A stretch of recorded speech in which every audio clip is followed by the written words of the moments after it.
Assalamualaikum warahmatullahi wabarakatuh.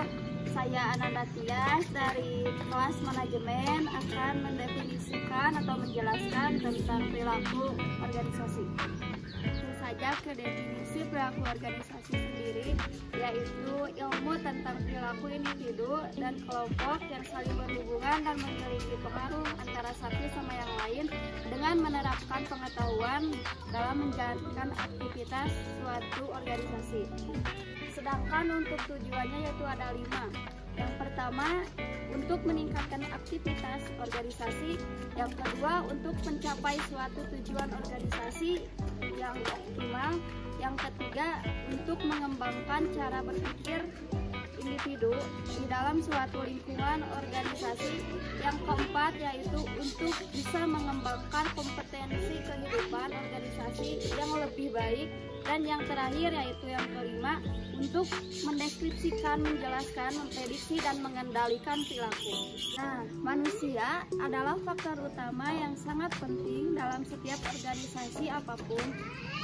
Ketika manusia memasuki dunia organisasi, maka itulah awal perilaku manusia yang berada dalam organisasi itu. Oleh karena persoalan-persoalan manusia senantiasa berkembang berdasarkan situasi dan kondisi dan semakin sulit dikendalikan, maka persoalan-persoalan organisasi dan khususnya persoalan perilaku organisasi semakin hari semakin berkembang.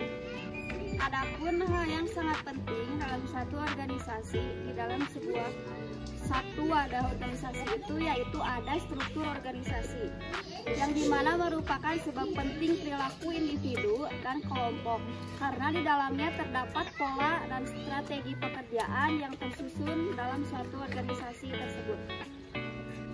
Adapun hubungan perilaku dengan organisasi sendiri, yaitu perilaku dipengaruhi oleh pendapat dan tingkah laku dari individu-individu, karena organisasi diisi oleh organisasi-organisasi banyak, sehingga terbentuklah suatu kelompok yang memiliki visi, misi, dan tujuan yang sama. Juga pentingnya perilaku dalam organisasi, kita dapat belajar tingkah laku yang baik dan juga menjaga etika dengan berperilaku yang positif, salah satunya seperti menghargai dan menghormati perbedaan pendapat dengan orang lain ataupun dengan sesama anggota suatu organisasi. Selain dari apa yang sudah tadi saya jelaskan tentang perilaku organisasi, adapun manfaat dari perilaku organisasi, yaitu kita akan membantu setiap individu dalam memahami perilaku mereka sendiri dan juga orang lain yang berada di dalam suatu lingkungan organisasi, sehingga bisa meningkatkan hubungan interpersonal antar setiap individu yang berada di dalam suatu organisasi. Dari perilaku organisasi tersebut, adapun hubungannya dengan sifat kepemimpinan. Kepemimpinan tersebut yaitu saling berhubungan dengan suatu organisasi, yang dimana untuk memimpin suatu organisasi tersebut agar berjalan dengan lancar. Yang pertama itu ada personality, atau sering disebut juga dengan kepribadian, yaitu memiliki ciri tingkat energi, toleransi terhadap tim, percaya diri, kedewasaan emosional, dan juga integritas.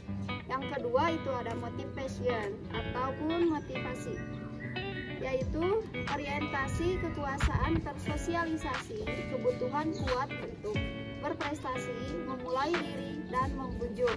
Yang ketiga ada ability atau kemampuan, di mana keterampilan interpersonal, keterampilan kognitif, dan keterampilan teknis. Selain itu, adapun prinsip-prinsip dari kepemimpinan. Yang pertama itu berfokus pada pelanggan. Yang kedua, mengadakan peningkatan secara terus-menerus. Yang ketiga, mengakui masalah secara terbuka. Yang keempat, mempromosikan keterbukaan. Yang kelima, menciptakan tim kerja. Yang keenam, memanajemeni proyek melalui tim fungsional silang. Yang ketujuh, memberikan proses hubungan yang benar. Yang kedelapan, mengembangkan disiplin pribadi. Dan yang terakhir kesembilan yaitu memberikan informasi pada karyawan.